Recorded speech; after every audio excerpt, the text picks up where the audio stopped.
উনি আসলেন, দেখলেন আর জয় করলেন। জনসমুদ্রে মুগ্ধতা ছড়ালেন সবার মাঝে।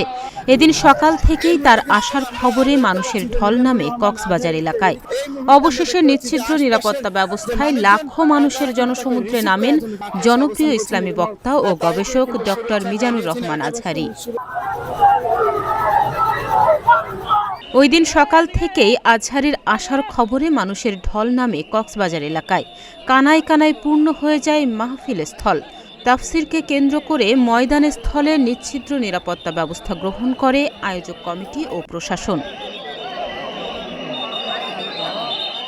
দীর্ঘ ৫ বছর পর বাধাহীনভাবে নিজের মাতৃভূমিতে তাফসিরুল কুরআনের এ মহতী আয়োজনে অংশগ্রহণ করেন তিনি।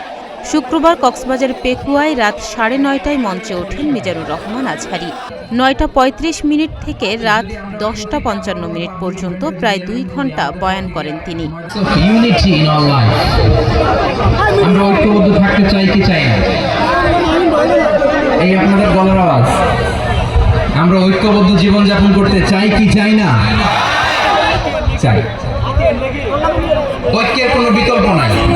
গত ৫০ বছর তো দেখেছি ডিসইউনিটি, অনৈক্য, বিভেদ, বিচ্ছিন্নতা আমাদেরকে কোথায় নিয়ে গিয়েছে। এই যে দেখেন কিছুদিন আগে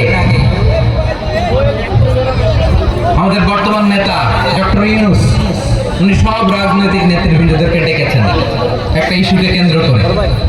তার মানে গোটা বাংলাদেশ এক হয়ে গিয়েছে। হযরত মুহাম্মদ সাল্লাল্লাহু আলাইহি ওয়াসাল্লাম, সাহাবী হযরত ওমর ফারুকের জীবনী সহ ২৪-এর গণঅভ্যুত্থান ও পুরো জাতিকে ঐক্যবদ্ধ হতে অনুরোধ করে বিভিন্ন বিষয়ে আলোচনা করেন তিনি। তার বয়ান শুনে মুগ্ধ হয়েছেন কক্সবাজার ও বিভিন্ন জেলা থেকে আগত কয়েক লাখ মানুষ। ভারত যদি বন্ধুত্ব উপহার দেয়, আমরা বন্ধুত্ব দিব। কি বলেন? তারা যদি বন্ধুসুলভ আচরণ করে, আমরাও বন্ধুত্ব উপহার দেব। কারণ আমাদের পররাষ্ট্র নীতি হচ্ছে সবার সাথে বন্ধুত্ব, কারোর সাথে বৈরিতা নয়। আলহামদুলিল্লাহ বলেন, কত চমৎকার পলিসি আমাদের। আমরা নির্বিবাদী, আমরা বাংলাদেশিরা শান্তিকামী। We are proud of that. এজন্য আমরা গর্ববোধ করি আমাদের পররাষ্ট্র নীতি সবার সাথে বন্ধুত্ব, কারোর সাথে শত্রুতা নয়। তাই প্রতিবেশী দেশকে বলবো, আমার ভাইয়েরা, আপনারাও আমাদের ভাই। বন্ধুত্ব দিলে বন্ধুত্ব পাবেন। বন্ধুত্ব ইজ ওয়েলকাম, দাদাগিরি নয়। আওয়ামী লীগ সরকারের আমলে রাজনৈতিক ও সামাজিক চাপের সম্মুখীন হয়ে মাওলানা আজহারী দেশ ছাড়তে বাধ্য হন।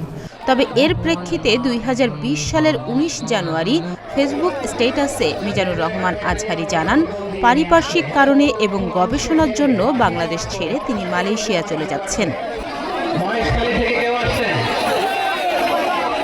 তাহনিয়া ইয়াসমিন, প্রতিদিনের বাংলাদেশ। পেকুয়ার প্রোগ্রাম আজকে ইতিহাস হয়ে থাকবে ইনশাআল্লাহ।